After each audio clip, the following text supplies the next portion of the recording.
कृष्णा कृष्णा कृष्णा मुरली मनोहर कृष्णा गोपाला गोविंदा हे दामोदरा। भाग्य,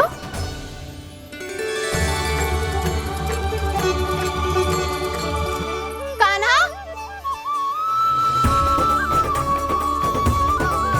एक तो चोरी की और ऊपर से मूर्ख बना के भाग को।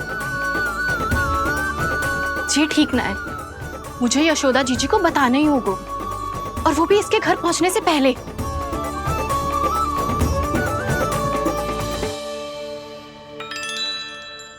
अरे पल्लू मत खींच, तनिक रुक जा, दे रही हूँ, पूजा तो करने दे।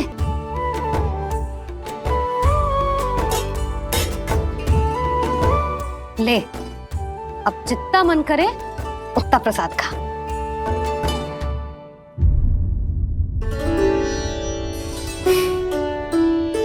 या तो मैं सच्ची बावली हो गई हूँ कि मुझे हर समय कान्हा दिखता रहता है, या फिर मेरा लल्ला कुछ अधिक ही विशेष है कि मेरे साथ ना होके भी सदैव अपनी मैया के साथ ही रहता है।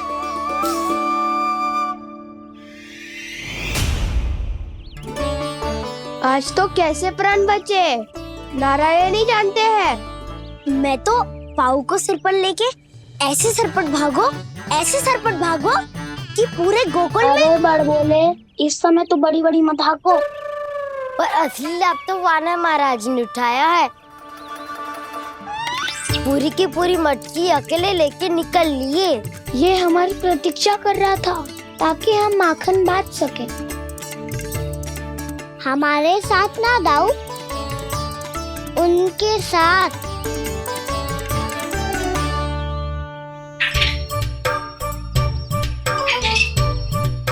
मैं समझ गो कान्हा, एक ना सभी जानवरों की भूख मिट जाए, इसलिए गया था तू सावित्री मौसी के यहाँ माखन चुराने। इससे पहले कि वो हमारे यहाँ पहुँच जाए, हमें घर पहुँचना होगा दाऊ, चाहे कछु हो जाए, पर देरी ना होनी चाहिए। इससे पहले कि बहुत समय बीत जाए, हमें ये समझना होगा कि लोभ आदमी की बुद्धि को भ्रष्ट कर देता है, हमारे सोचने समझने की क्षमता को नष्ट कर देता है। बहुत समय पहले की बात, एक साधु था, वो सुनसान घने जंगल में रहकर साधना करता था। ब्रह्म ज्ञान को प्राप्त करने ही वाला था कि अचानक से एक दिन उसे एक सुनहरी बिल्ली दिखाई थी। उसने उसे देखो तो सोचो कि ये तो बहुत सुंदर है, इसे तो मेरे पास रहना चाहिए, और उसने उस बिल्ली को अपने पास रख लिया। फिर उसने सोचो कि इसे तो दूध की आवश्यकता होगी और उसके लिए गाय की, तो उसने एक गाय भी रख ली। अब गाय को चारे की आवश्यकता होगी और चारे के लिए भूमि की। नारायण की कृपा से भूमि का प्रबंध भी हो गयो। अब भूमि को जोतनो है, चारा उगानो है, चारा काटनो है, और उसे गाय को खिलानो है। गाय को खिला के उसे दूध निकालनो है, और दूध निकाल के बिल्ली को पिलानो है। कार्य बढ़ गो। अब उसे लगो कि सहायता के लिए 2 जोड़ी हाथ और होने चाहिए, तो उसने विवाह भी कर लियो। कुछ समय बीतो और संतान हो गई, और उसे एक बड़े घर की आवश्यकता अनुभव हुई। इसी प्रकार धीरे धीरे लोभ ने उसे अपनी छाया में ले लिया, और वो नारायण की साधना कर ब्रह्म ज्ञान को पाने के अपने परम लक्ष्य को भूल गो। फिर अनेक वर्ष बीतने के पश्चात उसकी अपने गुरु से भेंट हुई। पहले तो उन्होंने उसे पहचाना नहीं, और पहचानो तो उनने कही कि एक बार, बस एक बार अपने कर्तव्य से भटका था तू, और देख कैसे देखते ही देखते लोभ के जंजाल में गहरे ही गहरे धंसता चला गया। सोचो, कहीं उस व्यापारी को धन के लोभ में अपना वचन देकर आप सब भी जे ही भूल तो ना करने जा रहे। परिवार, घर द्वार, भोजन, सुख शांति, जीने के लिए आवश्यक जिस सब कुछ तो है आपके पास। इसीलिए मुझे चिंता हो रही कि जिस प्रकार उस साधु ने ब्रह्म ज्ञान प्राप्ति का अवसर गवा दिया था, आप सब भी इस लोभ में आकर अपना सुख चैन ना गवा दो।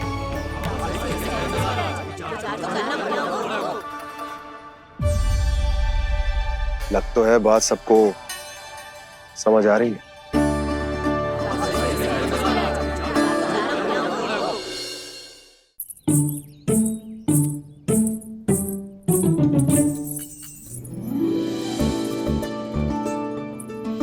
भाभी आसानी से ना मिलने देंगी कान्हा से, पर उसे देखे बिना रहा भी तो ना जा रहे हो मुझसे।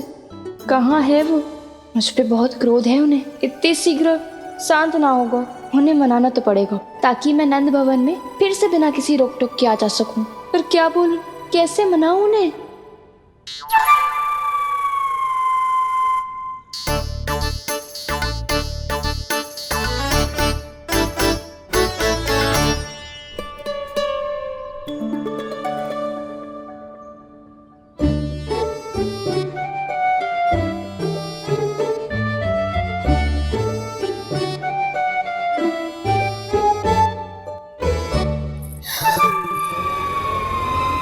वाह, जिसने मेरे लल्ला पर चोरी का आरोप लगायो, वो ही आज मेरे घर में चोरी चोरी प्रवेश कर रही है। नाना भाभी, ऐसी कोई बात ना है, मैं तो बस ये देखने आई थी कि जसोदा भाभी का क्रोध शांत हुआ कि ना?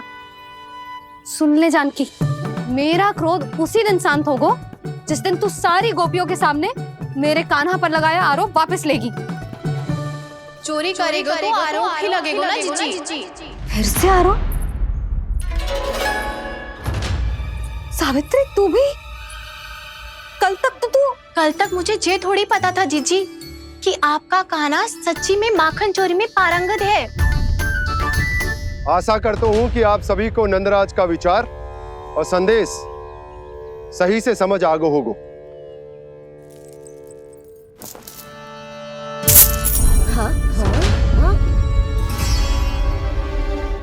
सिक्कों की खनक बता रही है कि पोटली कितनी भारी है। एक ही दिन में कितनी धन पा गई जे। हमें भी इससे अधिक धन अर्जित करना होगा, तभी तो हम अपने उज्जवल का भविष्य उज्जवल कर पाएंगे। पहली बार कछु बुद्धि की बात की है तूने। नंदराज, हमारे मन में आपका बहुत सम्मान है, पर हम जो करना चाह रहे हैं वो लोभ ना है, वो तो विकास है। हाँ नंदराज, हम अपना और अपने संतानों का भला बुरा सोचे बिना कब तक अपना जीवन इस प्रकार जीते रहेंगे? फिर पिछले 4 वर्षों से हमने आपको कर भी तो ना दियो है। मुझे तो लगता है कि नंदराज की बातों पर शांति से सोच विचार के बाद ही कुछ निर्णय लेना चाहिए। ऐसा मौका बार बार ना आता। नहीं, हमें सोच विचार कर निर्णय लेना है सबने।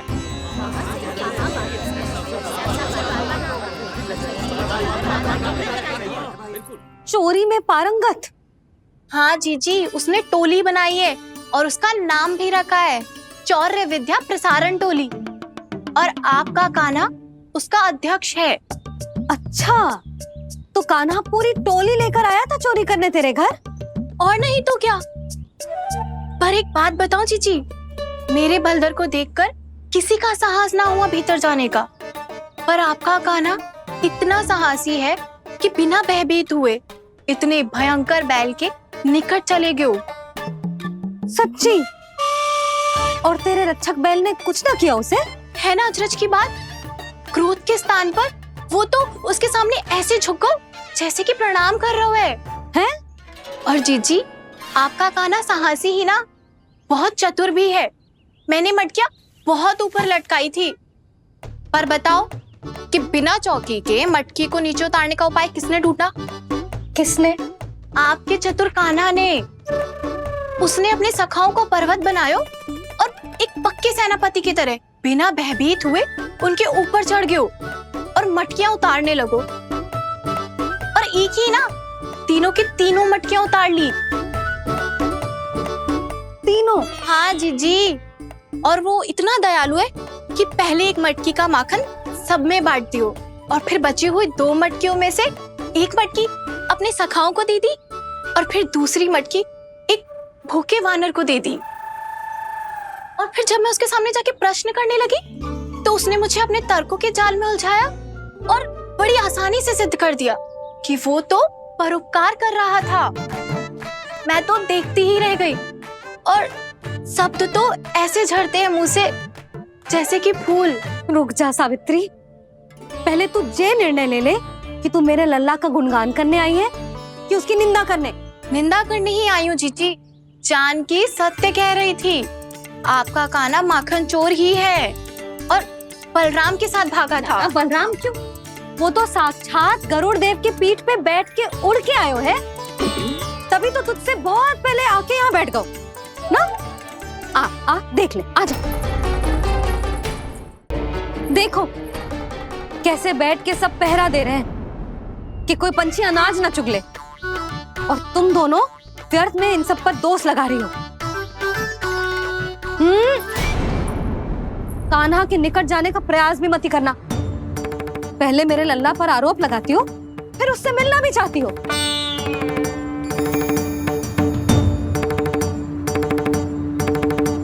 पर जीजी चोरी, अरे उसे तो चोरी का अर्थ भी ना पता होगा। तुम दोनों को नारायण का भय भी ना है क्या? हाँ, मेरे लल्ला पर आरोप लगाने से पहले तुम दोनों को लज्जा ना आई? हे नारायण, अब आप ही बताओ मैं क्या करूं। लग तो है किसी की घोर दृष्टि लगी है कि बार बार मेरे लल्ला पर आरोप लगते हैं। किसी की क्या, तुम दोनों की दृष्टि लगी है। या तो तुम दोनों मनगढ़ंत कथाओं को सत्य बताना छोड़ दो, या फिर कृपा करके मेरे घर आना बंद कर दो।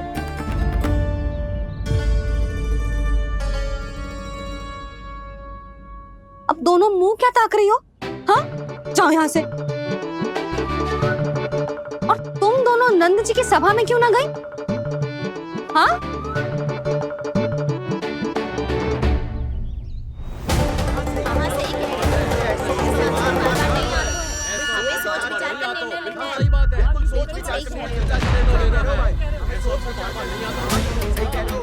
जी कौन? पहले तो कभी ना देखो इसे।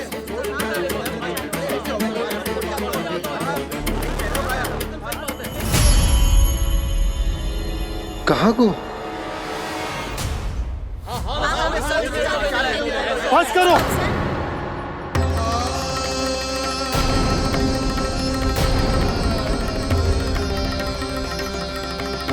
मेरी आंखों के सामने मैं गोकुल में इस तरह फूट पड़ते ना देख सकता।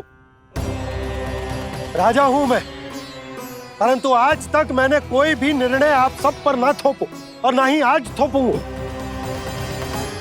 मुझे पता है आप सबके पास कल सूर्यास्त तक को समय,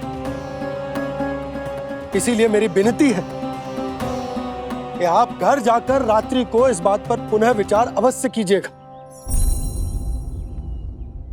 सोचिएगा कि कोई भी व्यापारी अविश्वसनीय रूप से सस्ता क्रय विक्रय क्यों करेगा जब तक कि उसका कोई छुपा हुआ लाभ ना हो। हमें सोचना होगा कि कहीं हम उसके बिछाए जाल में फंस तो ना रहे।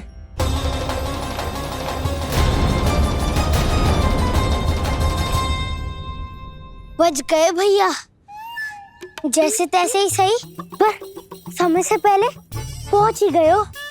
सावित्री मौसी कनेक सी बात को इतना बड़ा चढ़ा के बोल रही थी जितना उज्जवल भी ना बोलतो।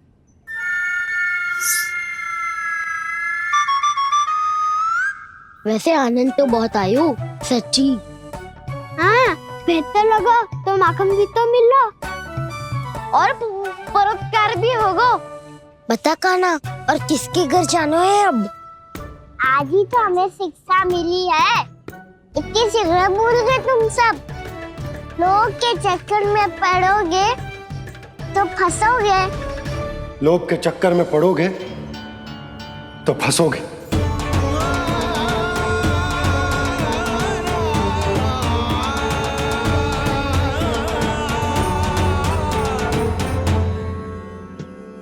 चोर, चोर कह रही है मेरे निर्दोष से बालक को।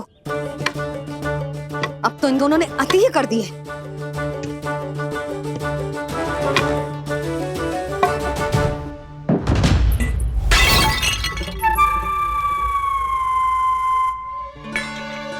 से भी अभी फूटना था। वैसे ही मैं इतनी चिंतित हूं। कैसे समझाऊं इन गांव वालों को?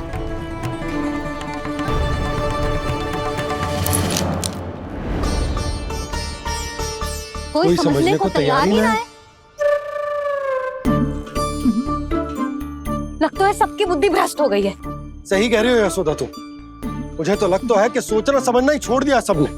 अनेकों तर्क देके समझा दियो, सिद्ध कर दियो, पर इनकी मोटी बुद्धि में कछु आतो ही ना है। यशोदा तुम तो तर्क की कह रही हो, मैंने तो उदाहरण देकर समझाने को प्रयास किया, पर अपनी बुद्धि के आगे कछु ना समझ में आ रहा इन गांव वालों को। क्या सारे के सारे गांव वाले मेरे लल्ला पर आरोप लगा रहे हैं? जी क्या कह रही हो तुम? मैं तो गांव वालों की बात कर रहा हूं जो नारायण के नाम पर वचन देकर उस अपरिचित व्यापारी को अपने दूध, दही, घी, माखन सब देने को तैयार है। लो कर लो बात। मैं गोपियों की बात कर रही हूँ जो लल्ला पर माखन चोरी का आरोप लगा रही हूँ। और आज तो सावित्री ने भी लल्ला को माखन चोर कह के पुकारो है।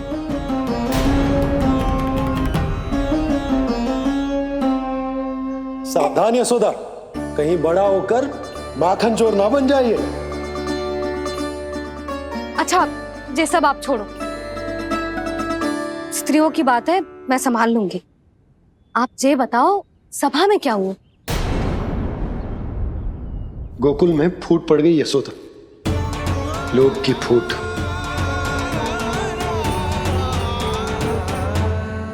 अरे रुको रुको रुको, व्यापारी जी रुकिए रुकिए।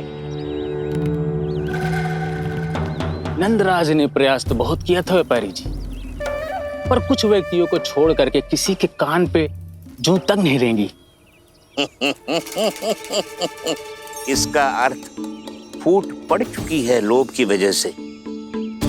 बहुत ही शुभ समाचार लाए हो गुप्तचर। अब शीघ्र ही दिखेगा लोभ का चमत्कार।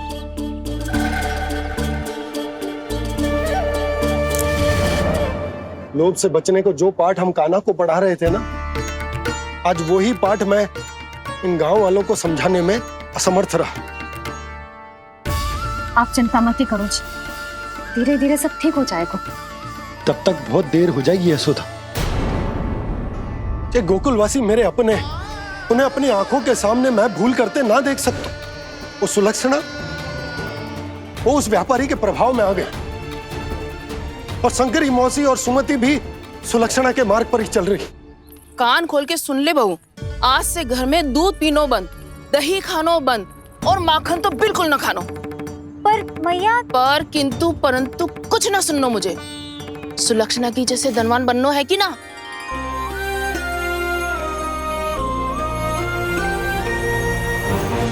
तो फिर जैसा मैं कहती हूँ वैसा कर, तभी तो अधिक से अधिक दूध, दही, माखन बेचकर अधिक से अधिक धन अर्जित कर पाएंगे हम। सुलक्षणा को उस व्यापारी की तरह धनवान बनना है और शंकरी मौसी को सुलक्षणा की तरह। ऐसे तो पूरा गांव ही लोभ में पड़कर कल उस व्यापारी के पास पहुंच जाएगा। अब तो फिर स्त्रियों को मुझे अपने ढंग से समझाना पड़ेगा। अब गोकुल वासियों को चाहे कोई भी कितना भी समझा ले, बुझा ले, ज्ञान बांटे, उन्हें केवल एक ही भाषा समझ में आएगी, लोभ की भाषा। लगता है आपके पास बहुत उत्तम योजना है व्यापारी जी। सब झटक लूंगा।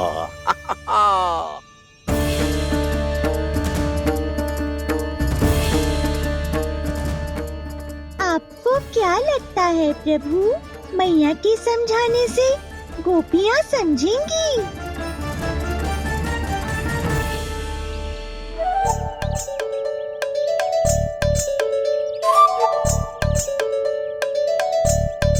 कान्हा, और कितनी प्रतीक्षा करवाएगो? अब बता भी दे, माखन चुराने किसके घर जाना है? इतना आसान ना है निर्णय करना। समय लग तो है, सोच विचार करना पड़ता है, पर ये निर्णय किया कैसे जाए पता है मुझे। लगता है ये निर्णय करना पड़ेगा कि बचना कैसे है।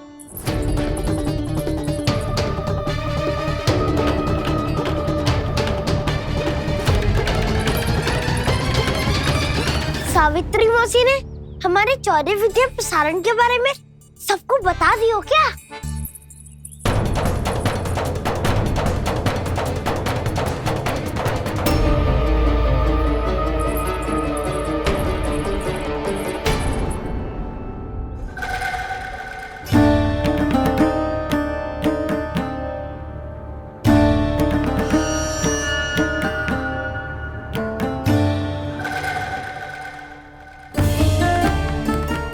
शीघ्र आओ, छोटी माँ बुला रही है।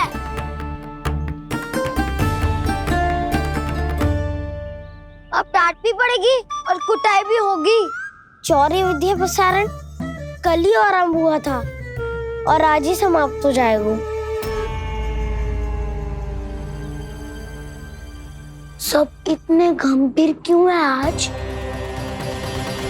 गंभीर तो होंगे ही ना दाऊ, क्योंकि मैया आज अच्छा वाला पाठ पढ़ाने वाली है।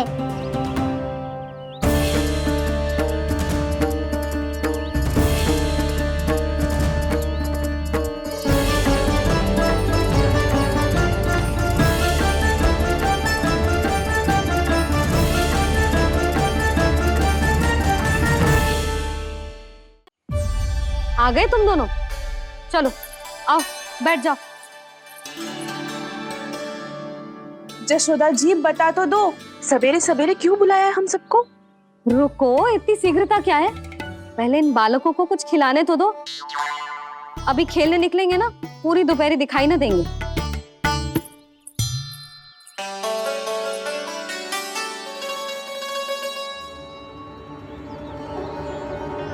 मैया देखो ना कैसे अपने आभूषणों का दिखावा कर रही है जी सुलोचना।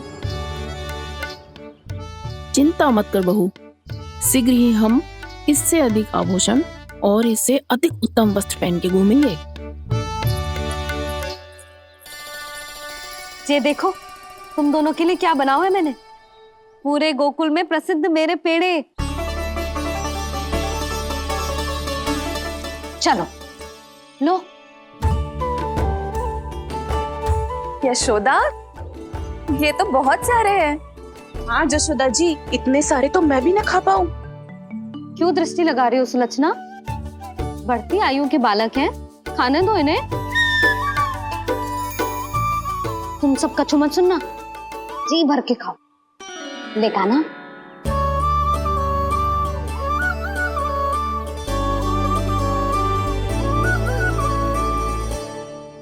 हे नारायण, मैंने अपने कान्हा को जो सिखाओ है बस वे उसे स्मरण रखें और उसका पालन करें। ले और ले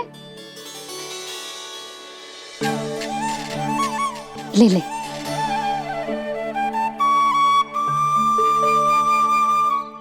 आज तो एक के बाद एक पेड़ मिल रहे हैं, वो भी बिना रोक टोक के। मैया दो के बाद तीसरी मिठाई बड़ी कठिनाई से खाने देती है, पर आज सादा लाड पेड़ों के माध्यम से जिता रही है। कछु तो रहस्य है। प्रभु, क्या आप भी वही सोच रहे हैं जो मैं सोच रही हूँ? कोई परीक्षा तो नहीं ले रही है ये?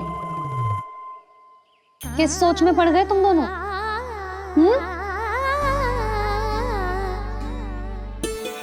खाओ ना।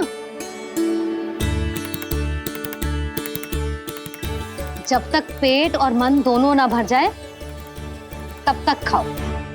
बस यशोदा, इतना पर्याप्त है। अरे ना जिज्जी, घर के शुद्ध मावा और गुड़ के बने, कितना भी खा ले कोई हानि ना होगी। लो और लो।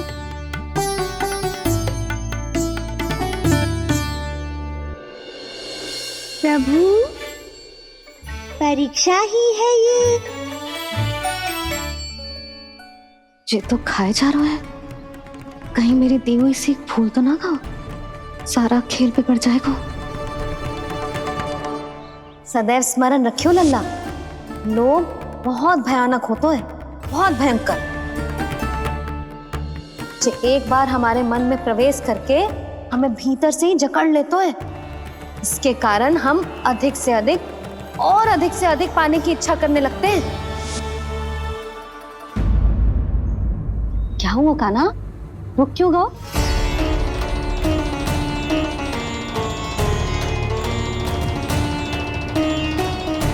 आपने तो सिखाया था मैया, जितनी आवश्यकता हो उतना ही लेना चाहिए, लोभ कभी ना करना चाहिए। बहुत बुरा राक्षस है लोभ।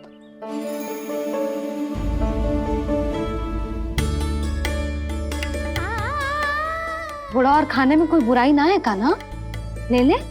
ना मैया, लो मैं अधिक खाऊंगा तो फिर पेट पकड़ के बैठना पड़ेगा।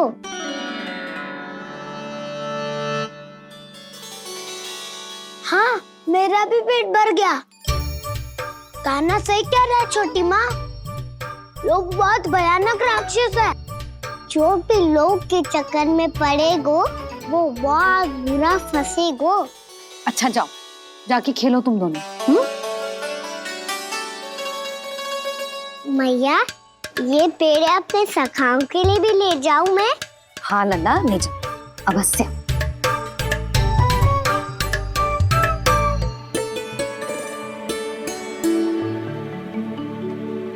देखो, जो बात इन नन्हे से बालकों को भी समझ में आ रही है, वो तुम सबकी समझ क्यों ना आ रही?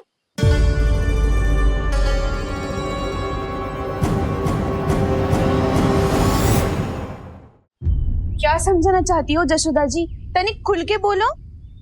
जब बसंता खाने के बाद भी हलवा खाने का हट करतो है, तो उसे मना क्यों करती है? इसीलिए ना, ताकि स्वाद के लोभ में उसका स्वास्थ्य ना बिगड़ जाए। और उज्जवल, जब भरी दोपहरी में बाहर खेलने का हट करतो है, तो तू उसे मना क्यों करती है? इसीलिए ना, कि खेल के लोभ में उसे लू ना लग जाए। हाँ, और पुराण पढ़ना तो अच्छी बात है ना। तो श्रीदामा जब रात में दीप के प्रकाश में पुराण की कथाएं पढ़ना चाहतो है, तो क्यों मना करती है? उसे बता। ताकि कथाओं के लोभ में उसकी दृष्टि खराब ना हो जाए जीजी। तो इसका अर्थ तो यही है ना, कि लोभ चाहे पेड़ों का हो, चाहे पुराण की कथाओं का हो, या फिर अधिक धन अर्जित करने का हो, लोभ सदैव हानिकारक ही होता है।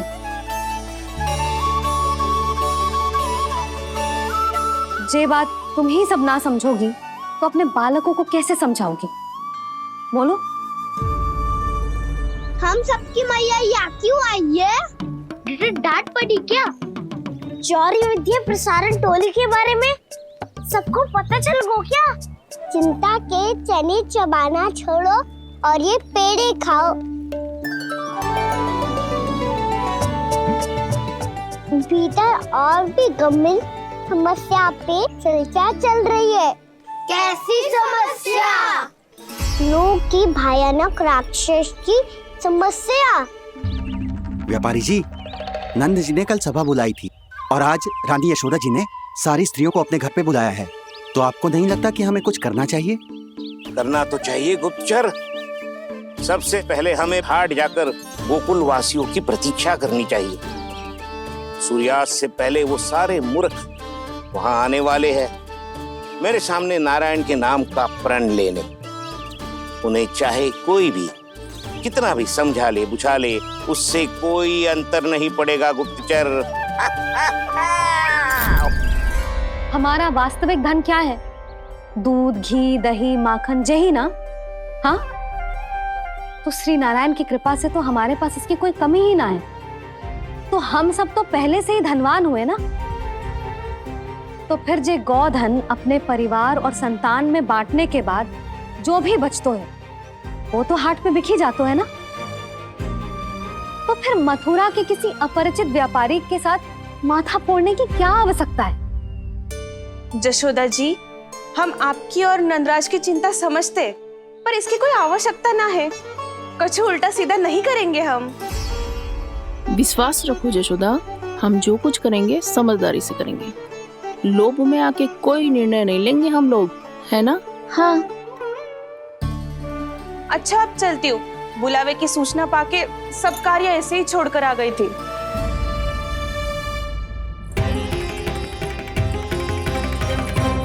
अब किसको घेर लियो? लोभ के भयानक राक्षस ने। ये तो तभी पता चलेगा जब वो सब बाहर आएंगी। तब तो सबको बहुत ध्यान से देखना पड़ेगा।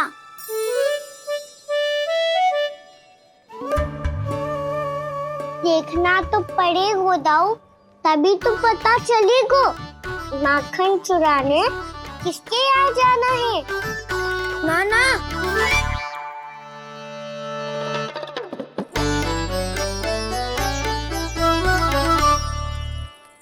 लोग का राक्षस तो उनके पास दिख ना रहे हुआ है।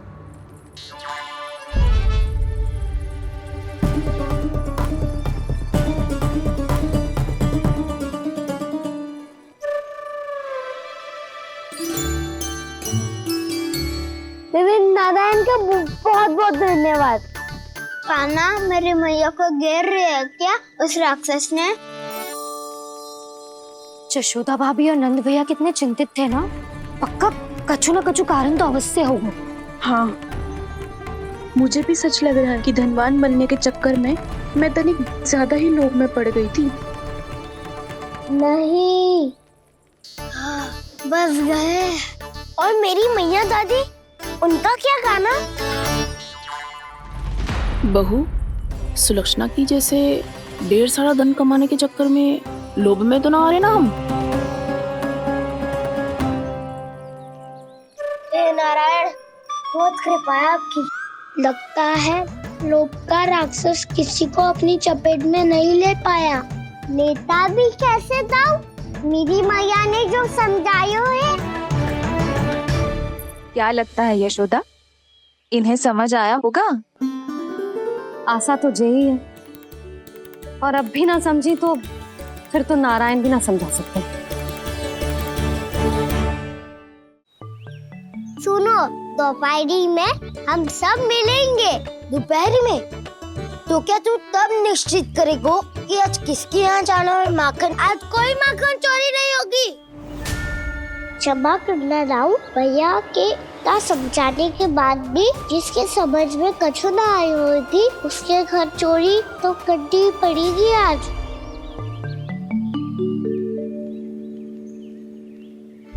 व्यापारी जी, सारी स्त्रियां एक साथ यहीं आ रही हैं।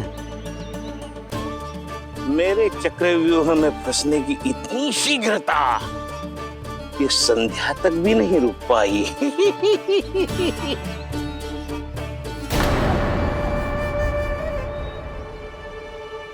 पर ये आपके तरफ ध्यान क्यों नहीं दे रही हैं? लगता है गोकुल की रानी ने इनको पाठ पढ़ा ही दिया। अब आपको ही कुछ करना होगा व्यापारी जी। करूंगा, अपनी चाल सबसे अंत में चलूंगा, किंतु अभी उनके लिए एक घोषणा ही पर्याप्त होगी। तुमने सबको सूचित तो कर दिया है ना कि सबको अग्रिम धनराशि मिलेगी, वो भी दूध, दही, माखन, घी बेचने के बाद नहीं, वो पहले ही मिला करेगी। वो भी केवल एक दिन की नहीं, पूरे सप्ताह की। मैं बिल्कुल सही कह रही थी। जशोदा जी और नंदराज व्यर्थ ही चिंता कर रहे थे। यदि इन व्यापारी जी के मन में कोई मैल होता तुझे अग्रिम धनराशि थोड़ी ना देते। बात तो तुम सही कह रही हो सुलक्षणा।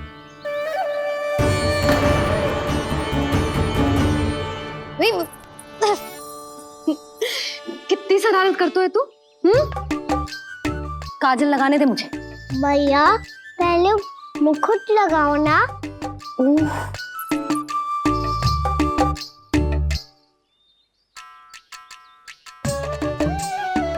और मेरी मुन्नी? हाँ हाँ, रुक जा। ले बस, होगा प्रसन्न? भैया, मैं ना चाहता मैं ऐसे फिर से भूल जाऊं, नहीं तो कड़ी धूप में इसे लेने वापस लौटना पड़ता है। चल अब बैठ जा। अब मुझे काजल लगाने दे लल्ला।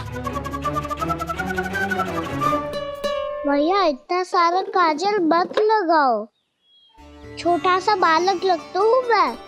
आहा, नखरे तो देखो, इतना सज धज के तो तेरे बाबा भी ना जाते बाहर, दृष्टि लग जाएगी लल्ला।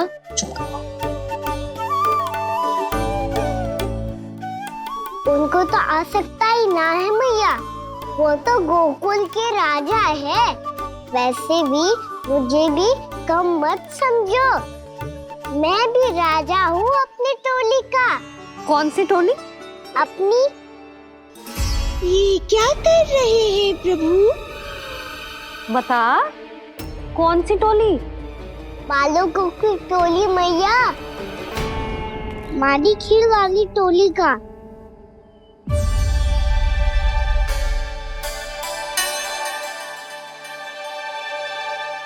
क्या हुआ जी? देखो जी, आप इतनी चिंता मत करो। आप गोकुल के राजा हो और जे बालकों की टोली का राजा है। तो मैं भी जसोदा हूँ, मैं कोई कम थोड़ी ना हूँ। मैं भी गोकुल की स्त्रियों की रानी हूँ। मैंने सबको समझाओ है, सब समझ गई हैं। उपनंद भैया से बात करके आ रहा हूँ अभी। पता चलो है कि उस व्यापारी ने अग्रिम राशि का लोभ दिया है सबको। मुझे ना लगता तुम्हारे समझाने का कोई लाभ हो। अभी तो ये सब समझ के गई, बोल के भी गई कि अब उस व्यापारी के फेर में ना फंसेंगी। इतनी शीघ्र पलट गई। इन सब में अपनी बुद्धि ना है क्या? जब कोई विकार मन में बस जाता है ना यशोदा, तो सूझबूझ सब समाप्त हो जाती। तो मुझे ही कच्चू करना पड़ेगा। मैया मैं जाऊं? हाँ तू जा।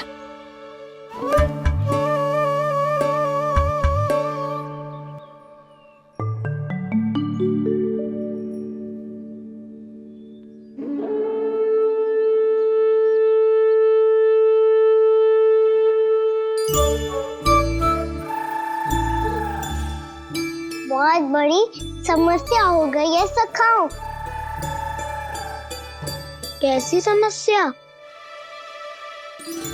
लोभ का भयानक राक्षस कहीं ना गयो, वो अभी भी यही है। मुझे पता था, और इसका सबसे अधिक प्रभाव तो मेरी मैया और दादी पर ही हुआ है। तुम सच कह रहे हो उज्जवल? हाँ।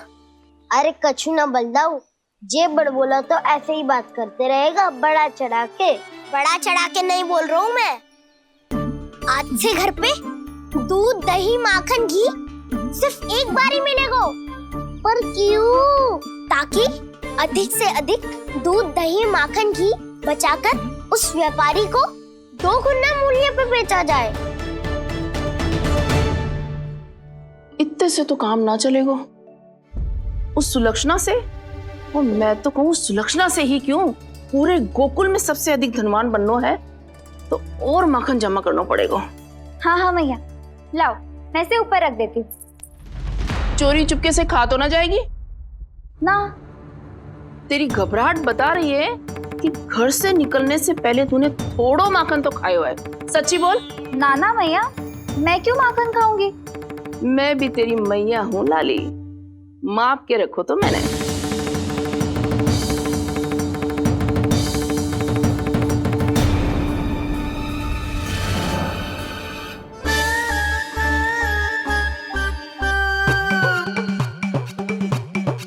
हाय रे, तूने तो सच्ची में माखन खायो है। तनिक भी लज्जा ना आई तुझे? असत्य बोलने से पाप लगता है मैया, और जितनी बार आप माखन नाप रही है उतनी बार डंडी पे लगा माखन आप स्वयं चाट रही है, और दोष मुझ पे दे रही है। वो तो बस मैं इसलिए चाट रही थी कहीं व्यर्थ ना जाए। पर तेरी जीभ है कि तीखी मिर्ची। एक तो मैया से बहस करती है और चोरी चुपके स्वयं खा के मैया पे दोष भी धरती है। हे नारायण, कैसी बहू दी है मुझे। जा दूर हो जा मेरे कक्ष से, और माखन के तो आसपास भी दिखने की आवश्यकता ना है। इस चटोरी को तो कोई भरोसा ना है। माखन को तो सुरक्षित स्थान पर रखना पड़ेगा।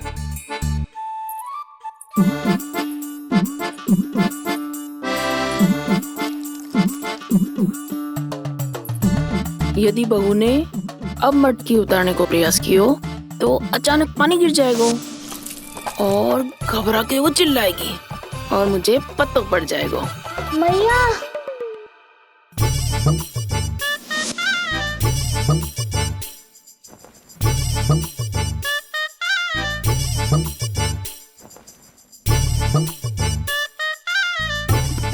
ये माखन तो मैं किसी को छूने भी ना दूंगी, तभी तो बनूंगी धनवान, बहुत धनवान।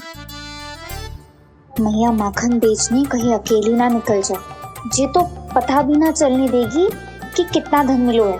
इन्हें अकेली धनवान ना बनने दूंगी मैं भी बनूंगी धनवान, बहुत धनवान। पहले तो जब चाहे तब भरपूर माखन खा सकता था, पर अब दोनों तो ऐसे संभाल के रखती हैं कि जैसे माखन की मटकी ना स्वप्न का कलश हो। मेरे यहाँ भी ऐसा ही हो रहा है। नारायण का बहुत बहुत धन्यवाद। नंद जी और जशोदा जी की बातों में आने से पहले ही सत्य का पता चल गया।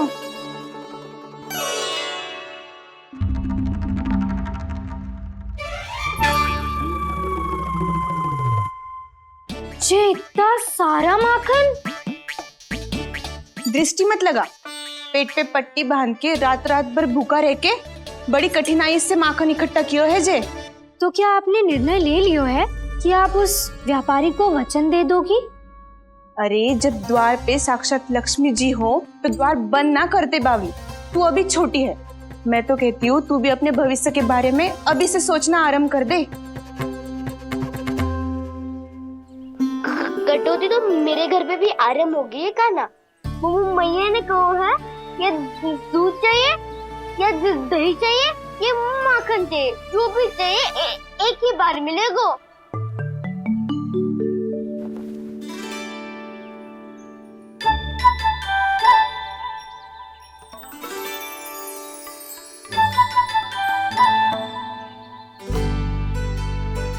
तब हमारी टोली को ही कुछ करना पड़ेगा।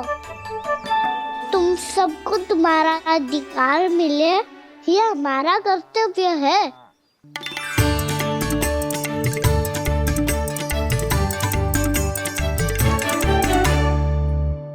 अब हम कछु ना कर सकते यशोदा। यदि अब मैंने उन्हें रोको तो उन्हें लगेगा कि मैं उनसे उनकी उन्नति का अधिकार छीन लूं।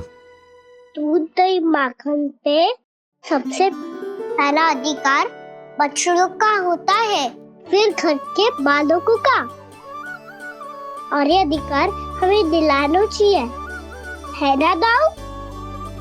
मैं सब समझता हूँ कान्हा, तुम मुझसे इसलिए पूछ रहे हो ताकि तुम माखन चोरी की योजना बना सको, पर मैं तुम्हारा समर्थन नहीं करूँगा।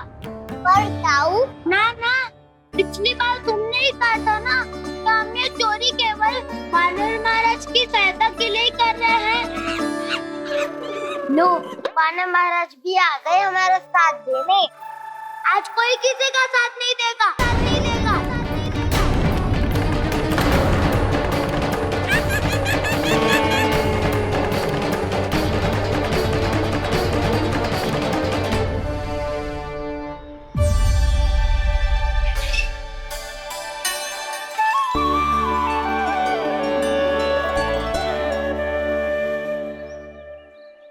उस दिन इनकी भूख मिटाने में आपने साथ दिया था ना, तो है ये उसी लिए धन्यवाद देने आए हैं। इस कंटक को अपना उपहार समझ लेना जाओ। तब तो वानर महाराज को धन्यवाद और ये उपहार तुम्हें देना चाहिए का ना। और हाँ, इससे मेरा निर्णय नहीं बदलेगा। आप नए मित्रों की सहायता कर सकते हो, अपनी पुरानी मित्रों की सहायता ना करोगे दाऊ। तुम सत्यवादी हो, सत्य कहो मधुमंगल, क्या करना चाहिए? अनैतिक कारण से चोरी करना अधर्म है, पर बात किसी के अधिकार की हो तो चुप रहना भी उचित ना है। ठीक है, मैं तुम सबके साथ हूँ।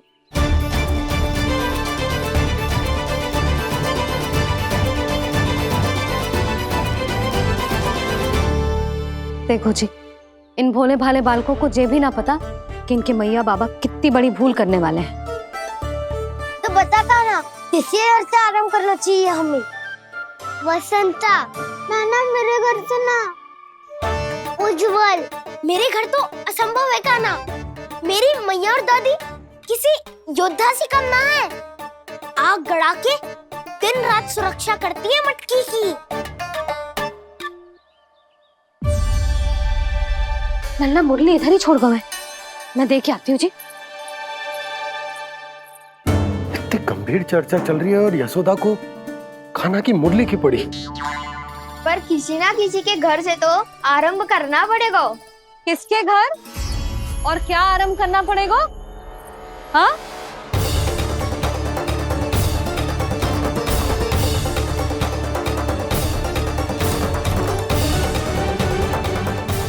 बोल मधुमंगल।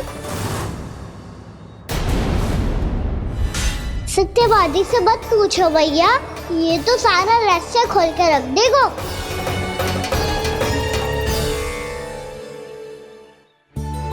भैया ये देखो कंठ, नंदन बोला जाने कहाँ से ले आए इसे। अच्छा, तो तुम सब घर घर जाके जे पता लगाना चाह रहे थे कि जे किसका है ना?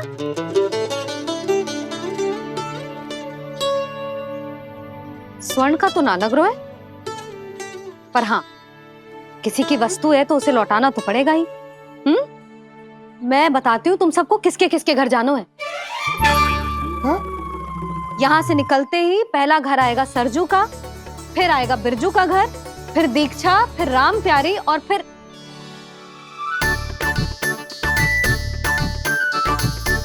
अब इतने सारे नाम तुम लोग कैसे स्मरण रखोगे? रुको, मैं सूची बना के देती हूँ। रुको। हाँ,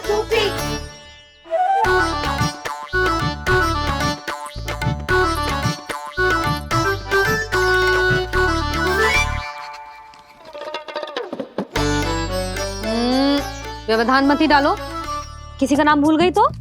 जाने अनजाने ताई जी भी शौर्य विद्या प्रसारण टोली की सदस्य बन गई है आज।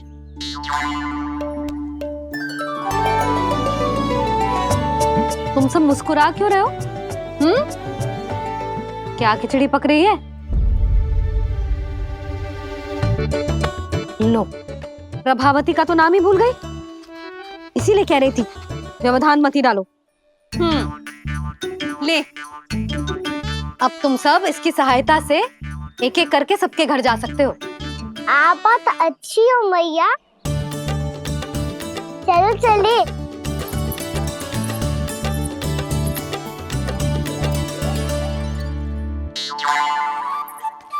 अरे, अब आप कहाँ चलिए? ऐसे हाथ पर हाथ धरे ना बैठ सकते हो यशोदा। उपनंद भैया से चर्चा करने जा रहा हूं, हो सकता है कोई उपाय सूझ जाए।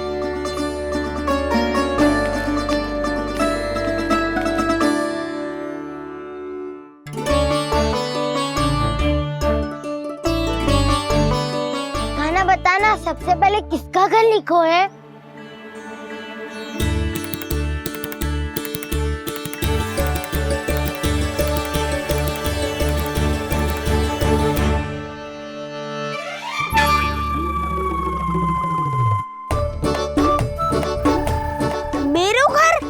भैया का आदेश से उज्जवल, सूची का पालन तो करना ही पड़ेगा। शीघ्र ही सुलक्षणा की तरह बहुत सारे आभूषण पहनकर घूमूंगी मैं भी।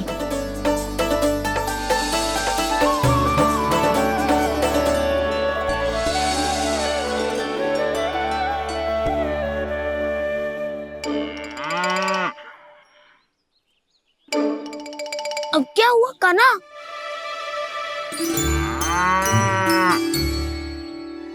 जिनकी आवश्यकता हमसे अधिक है, उन्हें अपना अधिकार भी हमसे पहले मिलना चाहिए।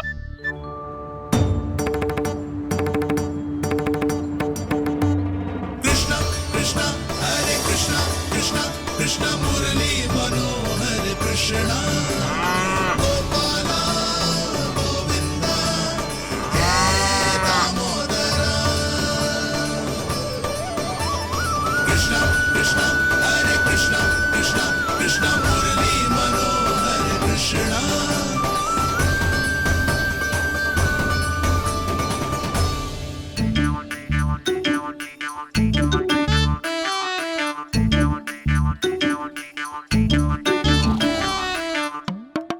अब क्या करे?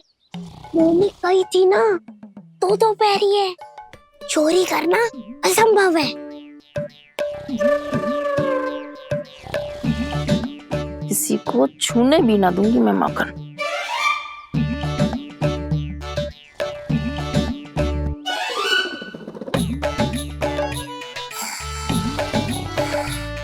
अरे दादी नींद में बड़बड़ा रही हैं।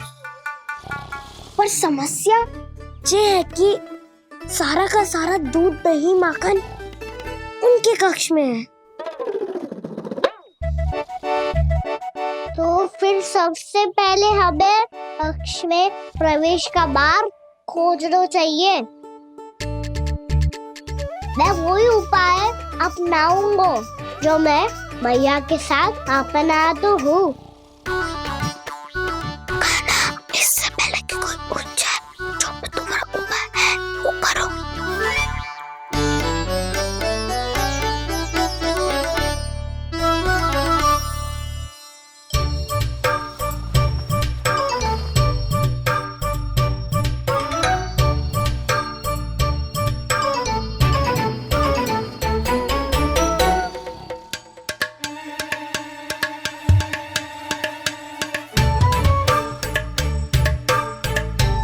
इससे क्या होगा?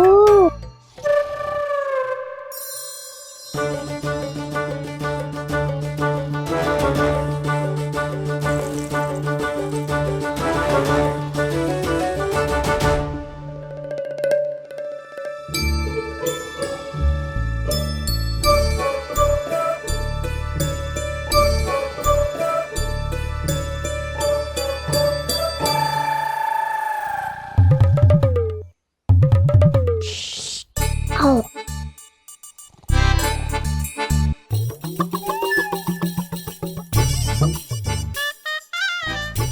अरे चल ना।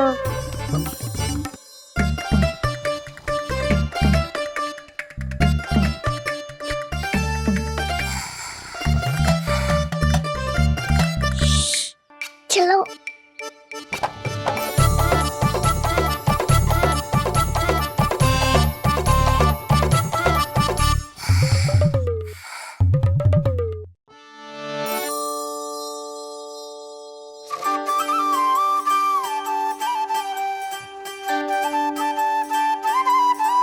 बड़े सौभाग्य उसने है पाए, कान्हा जिस घर से माखन चुराए, पूरी टोली को माखन खिलाए। बड़ा नटखट है नंद किशोर, भोला भाला कान्हा है माखन का चोर। अरे भोला भाला कान्हा है माखन का चोर।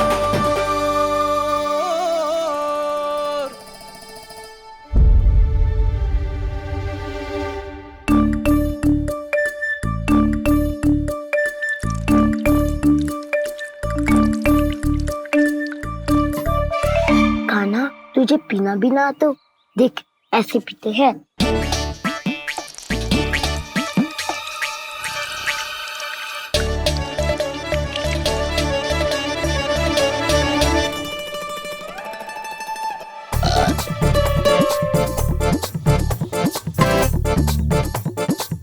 दूध दही माखन सब समाप्त।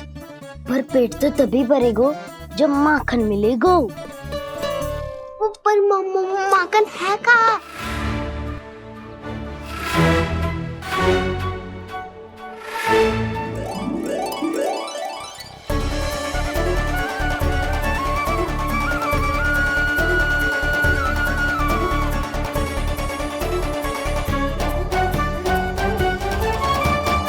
दूध दही खा के जो बल आयु है ना, उसका प्रयोग करते हैं और पर्वत बनाते हैं।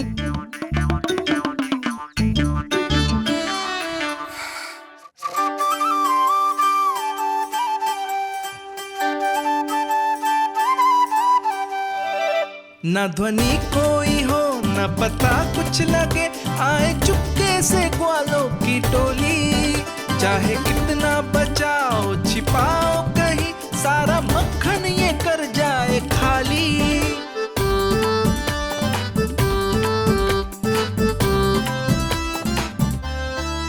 मुख से तो लगता है सरल ये बड़ा भीतर से चंचल ये छल से भरा है ये नटखट बड़ा चिकचोर।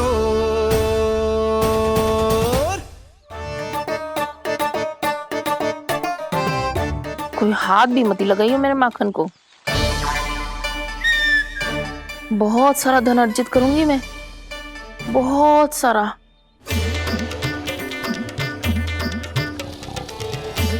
हो गयो कल्याण, मट्टी के ढक्कन में जल भरवा है। टनिक पे मट्टी लाए तो सारा जल तेरे दादी के ऊपर गिर जाएगा बचवन।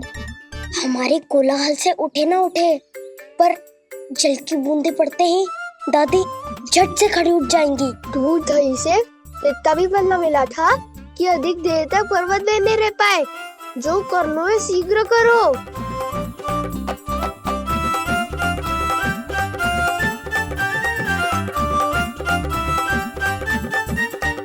वसंता पूजा करते कमल का फूल लिया। उज्जवल की दादी प्रतिदिन चढ़ाती है लक्ष्मी नारायण को। नाना मैं आएगो तो पकड़े जाएंगे। फिर क्या दशा होगी हमारी? कान्हा, तुझे कैसे पता कि मेरी दादी प्रतिदिन कमल का फूल चढ़ाती है? फिर से फंस गो। ये तो ना बोल सकते, मैं ही नारायण हूँ, मुझे ही चढ़ाती है ना वो। मैं नहीं बताया। आरती करो और पर्वत संभालो। दादी उठ गई तो बहुत बड़ी समस्या हो जाएगी।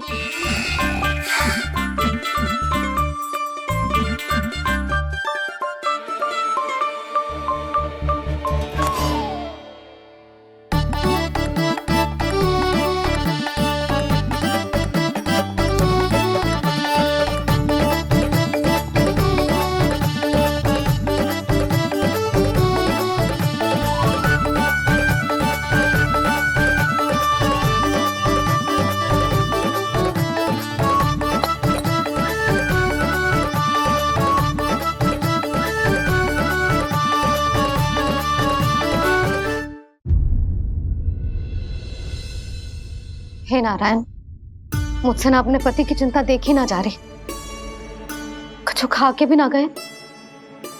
अब आप ही संभालो अपने गोकुलवासियों को। हाँ, नहीं तो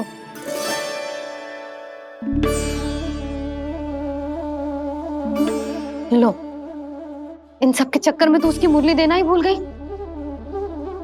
अब जो इतनी कड़ी धूप में वापस लौटे, इससे अच्छा मैं ही देके आती हूँ।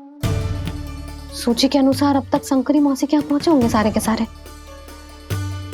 आज तो प्रभु रंगे हाथों पकड़े जाएंगे।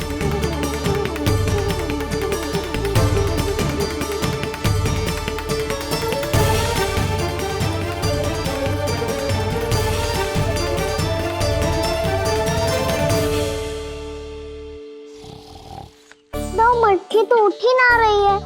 अधिक देर तक ये पर्वत ना सक पाएगो। यहाँ से माखन निकाल के दे दूंगी। स्वयं हाथों से अपने ये बांटे, पूरी टोली को माखन खिलाए। बड़ा नटखट है नंद किशोर। उसे मटकी उतारने का प्रयास करो कान्हा। अब तक तो हल्की भी हो गई होगी। नापी तो बहुत भारी है दाऊ। तो मैं कुछ सहायता कर दूं? दादी बोली होगी सपने में। अपनी मैया का स्वर भी ना पहचाने दुष्ट।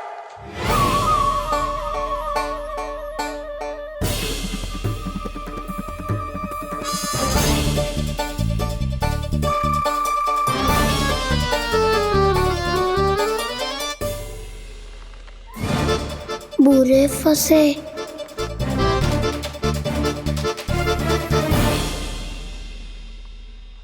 देख क्या रही हो चाची? अपने खाना को ऐसे ही लटके रहने दोगी?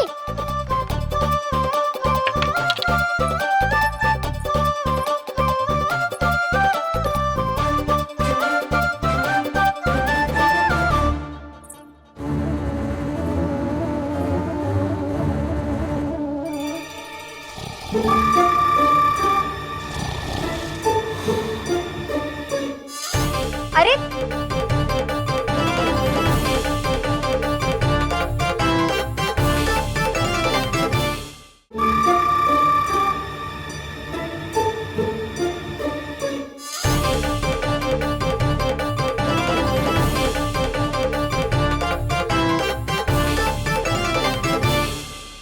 आप कितनी अच्छी हो चाची और कितनी बदसाली भी हो। आपने अपने काना को गिरने से बचा ली हो आज। दादी अनुचित कहती है चाची, पूरे गोकुल में आपसे अच्छा कोई है ही ना। अच्छा, और गोकुल ही क्यों, मैं तो कहता हूँ पूरे ब्रज में आपसे। बस बस, पहले माखन चुरायो, अब मुझे माखन लगा रहे हो। पर तू बच ना पाएगो कान्हा, तुझे अभी सीधा जीजी के पास लेके जाऊंगी मैं।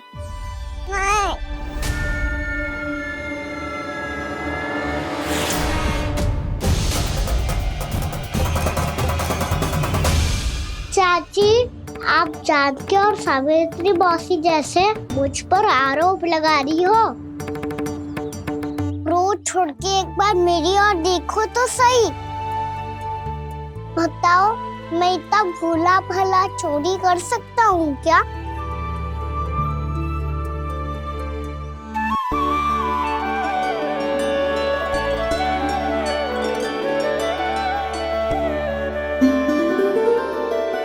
मैं तो बस उज्जवल की सहायता कर रहा था चाची। उसने कही थी कि उसको आजकल माखन ना मिल तो बस इसलिए। मुझे क्यों फंसा रहे हो ना?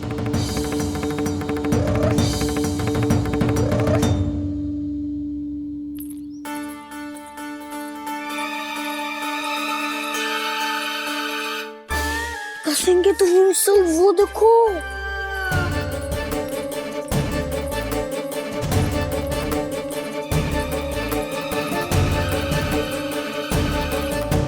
आप दोनों सो रहे थे ना चाची, इसीलिए विवश सोकर हमें अपने आप माखन निकालना पड़ो। अरे अरे, रो मत कान्हा, मैं तुझे डांट नहीं रही थी। चल बस चुप हो जा।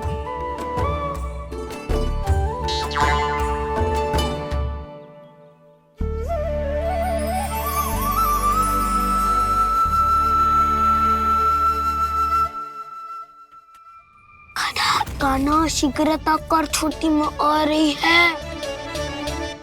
वो माखन का पात्र जो सदैव आप मेरे लिए छुपा के रखती हो, वो मुझे नहीं दोगे चाची? माखन के उस पात्र के बारे में इसे कैसे पता चला? ना दोगी तो मैं जा रहा हूँ मैं। अच्छा रुको, मैं अभी लाती हूँ।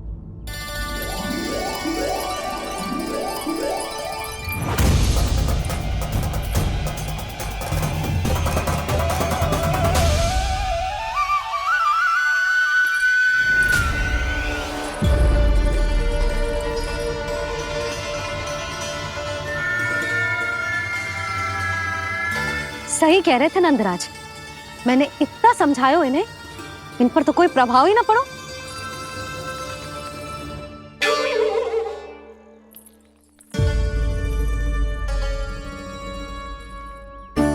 प्रभावती भी लगता है इन सब ने ना निर्णय ले लियो है।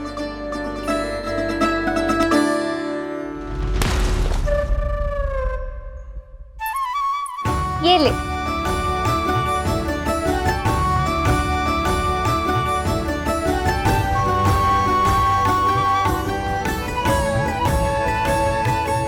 अब मैं जाऊं?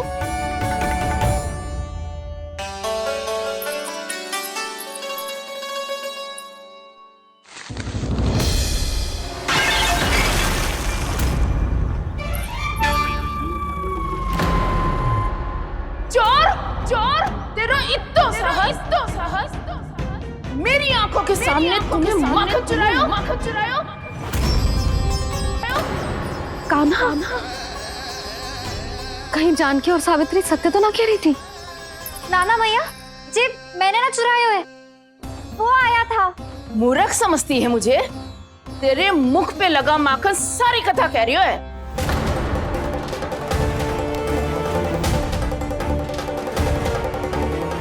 आपको धोखा हो रहा है मैया, मेरे मुख पर माखन अवश्य लगो है, पर जे मैंने ना खायो, वो आया था। बस कर, सब पता है मुझे। सुबह से ही दृष्टि थी तेरी इस माखन पे। मैं सत्य कह रही हूँ मैया, मेरा विश्वास कीजिए। वो आया था और उसी ने माखन खायो है। वो आया था। अरे कौन आया था? कान्हा, कान्हा, कान्हा।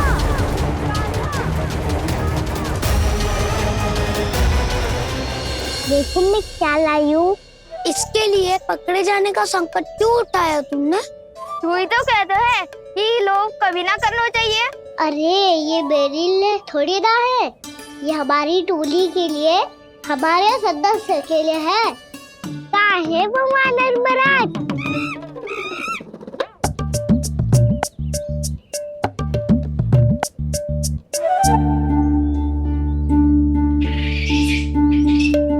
धन्यवाद वानर महाराज, अवश्य ही घर छोड़ के आए होंगे इसे। अब आप ये दो और ये लो।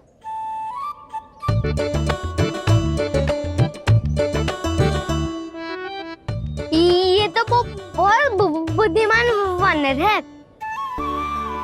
बाल बराबर बज गया तो तनिक और भी न बुझा था तो बहुत कुटाई हो जाती। आपको शीघ्र ही कुछ करना होगा। सुलक्षणा चाची स्त्रियों की टोली बनाकर उस व्यापारी को अपना वचन देने निकल चुकी हैं। मैंने कहा था ना, सूर्यास्त होने से पहले आएंगे, सब आएंगे। क्या होगा है तुम सबको? हाँ, कोई भी कछु समझने को तैयार ही ना है। वहां वो सुलक्षणा से सभी के साथ उस व्यापारी को वचन देने जा रही है, और यहाँ तुम दोनों मेरे लल्ला पर, गोकुल के राजकुमार पर माखन चोरी का आरोप लगा रही हो। नारायण ही जाने अब क्या होगा गोकुल की स्त्रियों का। नारायण ही जाने अब क्या होगा गोकुल की स्त्रियों का। क्या हुआ प्रभु? किस सोच में डूब गए आप? कुछ कीजिए ना।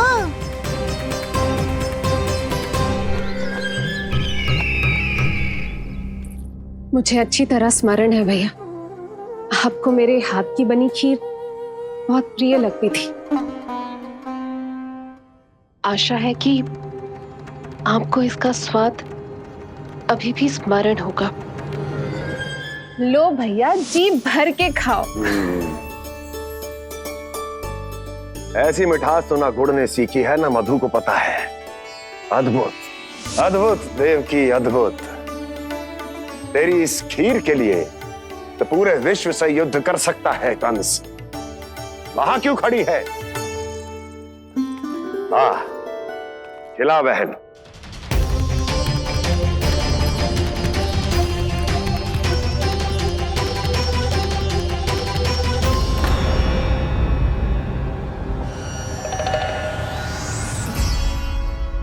चिंता की आवश्यकता नहीं है भैया, मैंने कोई विष नहीं मिलाया। नहीं, खिला।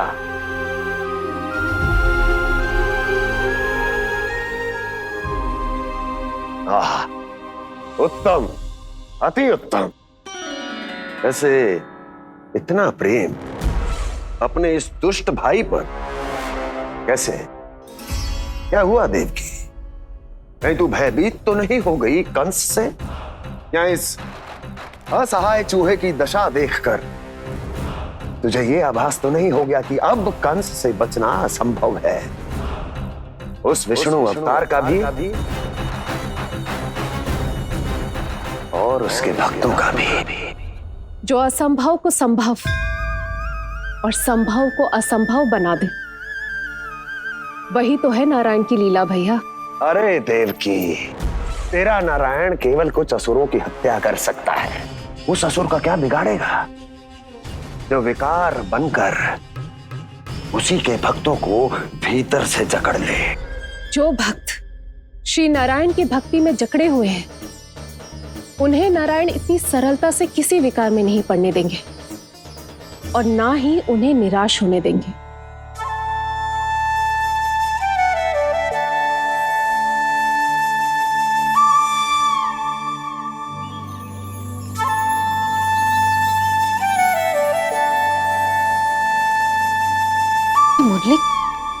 मुरली की धुन।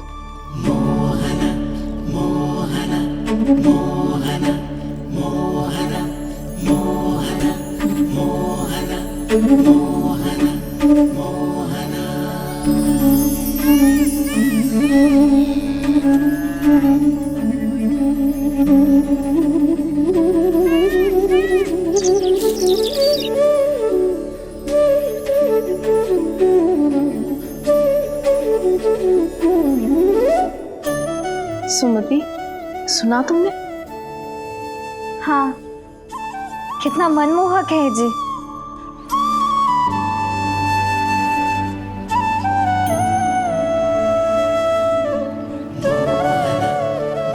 कान्हा,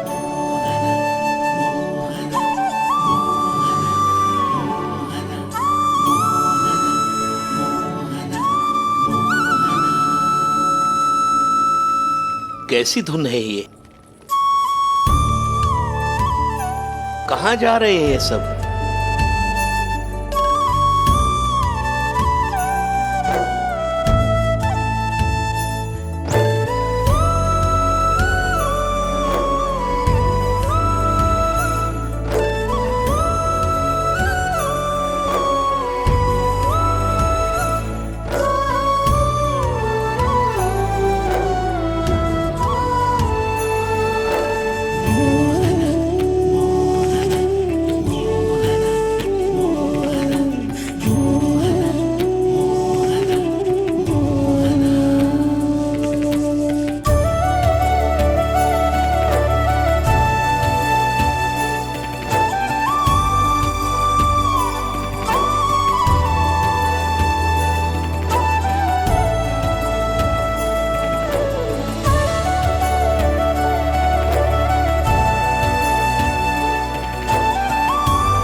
खीर तो केवल माध्यम था भैया। सत्य तो ये है कि मैं केवल आपको इतना बताने आई थी कि श्री नारायण अपने भक्तों को किसी न किसी तरह सही मार्ग अवश्य दिखाते हैं। नारायण उन्हें लोक तो क्या किसी भी जाल में नहीं फंसने देते, कभी नहीं। नारायण उन्हें लोक तो क्या किसी भी जाल में नहीं फंसने देते। कैसी लगी मेरी मुरली की धुन? अच्छी थी ना? आनंद आयो?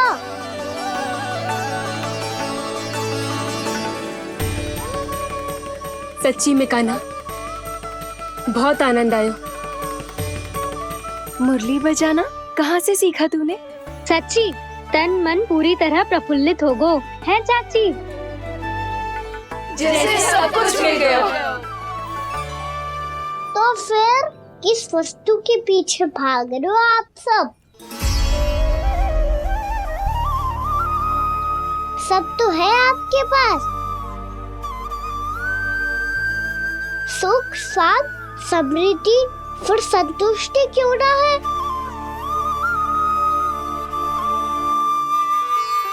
मेरा नन्हा सा कान्हा इतनी समझदारी की बात कर रहे हैं। अब जिस धन को पाने के लिए इतने आतुर वो आज मिलेगा तो सही, पर कल गायब भी तो हो जाएगा। और यदि किसी ने बहुत प्रयत्न करके ढेर सारा धन एकत्रित भी कर लिया, तो जीवन के बाद वो उसे अपने साथ थोड़े ही ले जाएगा। इस धरती पर जन्म लेने वाले सभी प्राणियों की सारी संपदा, यहाँ तक कि उनका तन भी समय आने पर मिट्टी में मिल जाता है। आशीष पति आत्मा वो तो परमात्मा के चरणों में चली जाती है। मैया भी यही है, स्वयं पे नियंत्रण पाना पड़ेगा। ये सब मेरे बाबा समझाते हैं।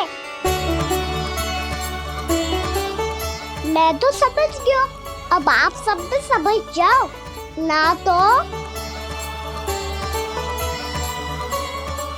तो क्या कान्हा? ना तो लोक का राक्षस जकड़ लेगा। सब झटक लूंगा।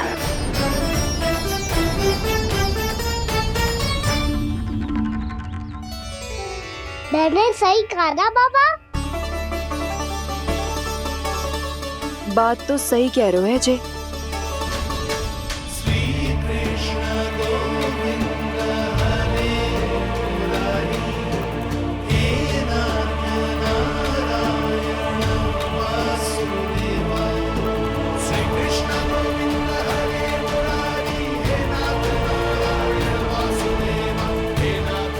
बस अब ये उस मार्ग पर चले जो प्रभु ने इन्हें दिखाया है, संतुष्टि का मार्ग।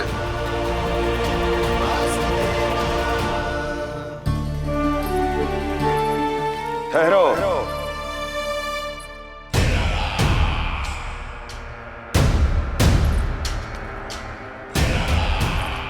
तो तेरे कहने का अर्थ ये है कि तेरा नारायण अपने भक्तों को मार्ग दिखाएगा और वो गोकुलवासी मेरे षड्यंत्र से बच जाएंगे।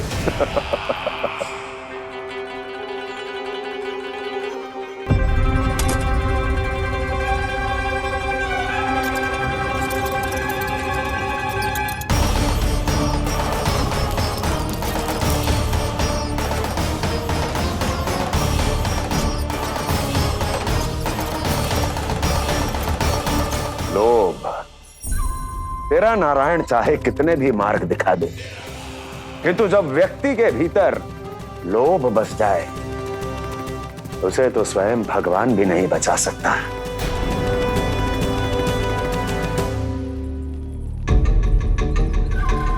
व्यापारी जी, सब वापस लौट कर आ रहे हैं।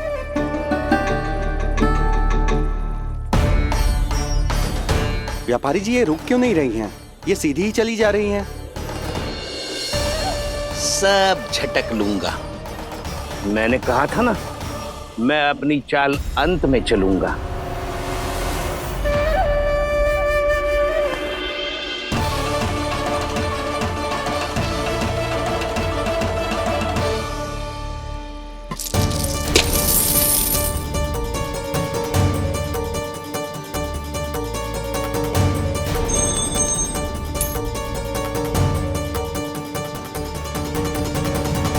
सिक्कों से भरे मटके यहाँ क्या कर रहे हैं?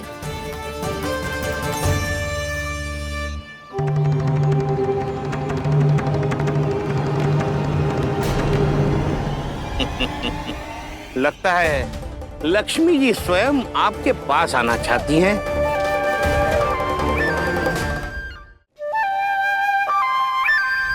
सब तो है आपके पास, सुख, स्वाद, समृद्धि, फिर संतुष्टि क्यों ना है? ऐसे मटकों में छुपा कर क्यों रखा है इन सिक्कों को? अरे पोटली में बांधिए, गोकुल वासियों को देना है कि नहीं? जाओ जाओ जाओ, चलो चलो, ये लो।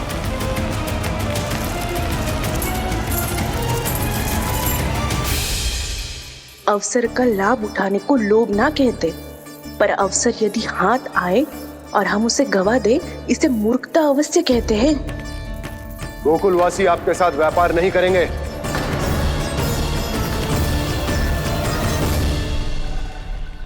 आप जा सकते हैं यहाँ से। गोकुलवासी मूर्ख थोड़ी ना है श्रीमान कि लक्ष्मी घर पर आ रही है और वे द्वार कवाक्ष बंद करके घर में ही दुबक के बैठ जाए और लक्ष्मी से कह दे कि आप नहीं आइए। ये अच्छी तरह जानते हैं श्रीमान कि धन इनका जीवन बदल सकता है।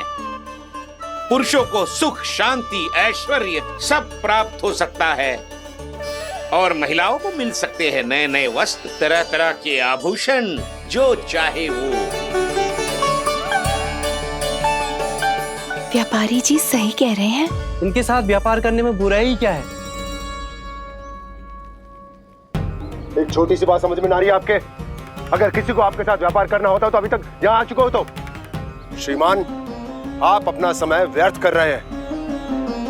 अच्छा होगा कि आप शीघ्र यहाँ से चले जाएं। हाँ हाँ, मैं जा रहा हूँ श्रीमान, लेकिन ये सब लोग जानते हैं कि जीवन का सुख धन से होता है और मैं वही बांटने यहाँ आया हूँ। मुझे क्या पता था कि यहाँ के समृद्ध राज दरबार के लोग आम गोकुलवासी को समृद्ध होने देना ही नहीं चाहते। देखिए सेवकों, सारे सिक्के समेट लो, चलो। यहाँ किसी को लक्ष्मी जी का आशीर्वाद चाहिए ही नहीं। उठाओ।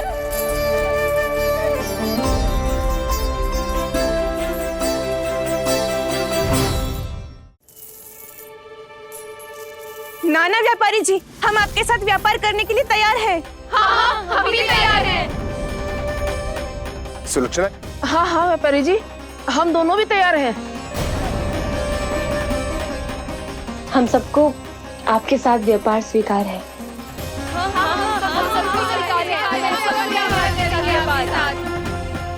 देखिए, ऐसा मत कीजिए। आप इस दूध की बातों में मत आइए, इसका जाल है।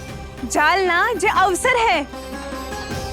लाओ व्यापारी जी, अग्रिम धनराशि। इतनी आसानी से नहीं देवी। आप सब लोग अपना निर्णय बार बार बदल रहे हो। मेरी सिक्कों की पोटली लेने के बाद अगर आपने अपना निर्णय बदल लिया तो? ना ना, हमारा निर्णय अब अटल है व्यापारी जी, अब ना बदले गोजे। मैं कैसे मान लूं? कहीं जी हमारे साथ व्यापार करने से मना ना कर दे। कछु भी करके इन्हें विश्वास दिलाना पड़ेगा। हमने एक बार कह दिया तो अब हम पीछे ना हटेंगे व्यापारी जी। आप जो बोलेंगे हम वो करने को तैयार है। तो फिर लीजिए अपने आराध्य श्री नारायण के नाम की शपथ। आज से जितना भी दूध, दही, घी, माखन आपके यहाँ उत्पन्न होगा वो आप सिर्फ मुझे और केवल मुझे ही देंगे। नहीं सुलक्षणा, मैं श्री नारायण को साक्षी मानकर जब प्रण लेती हूँ कि आज से जितना भी दूध, दही, माखन मैं बनाऊंगी वो केवल आपको ही दूंगी।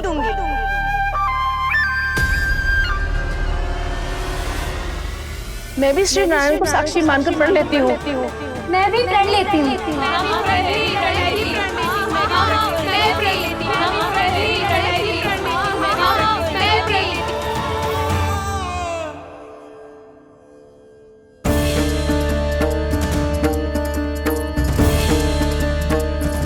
गांव वालों को समझाने के चक्कर में बहुत बड़ी भूल कर दी मैंने।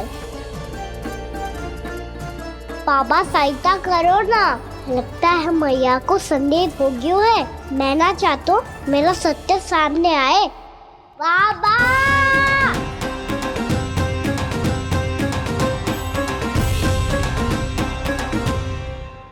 यशोदा, क्या होगा? क्या होगा? देखो ना आपने कैसी मधुर मुरली बजाई है हमारे कान्हा ने। अच्छा, कितनी बड़ी बड़ी बातें कर रहा है। ये कोई सामान्य बात है? बाबा संभालो। सामान्य बात ही तो है यशोदा। जैसे बड़े बड़े ऋषि महात्मा के जैसे ज्ञान की बातें करना जे सामान्य लग रहा है आपको? अब बालक जो देख तो सुन तो है वही तो करता है। अब हमें कितनी बार बातें करते सुनो है, हमने कितनी बार इसको शिक्षा दी है। और अब तो यशोदा जे बाहर भी जाने लगो है, कितने नए नए व्यक्तियों से मिलते होगो, नई नई बातें सीखते होगो, है कि ना? सही कही थी जी आपने। बालकों का विकास घर पे बैठने से ना हो सकता। जी देखो, आज घर से बाहर निकलते ही कैसे सयाना हो गया मेरा लल्ला।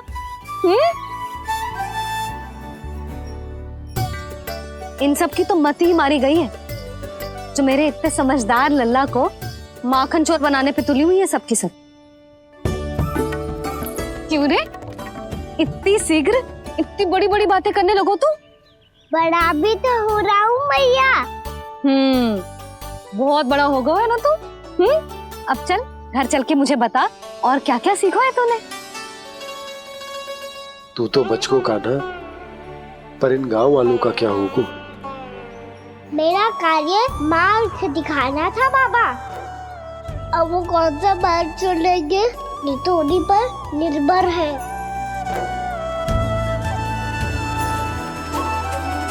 पहले आपने समझाओ, फिर मैंने समझाओ, अब तो कान्हा ने भी प्रवचन दे दियो। आशा है अब उनके समझ में आ जाएगी। किसी को कछु समझ में ना आए बहू।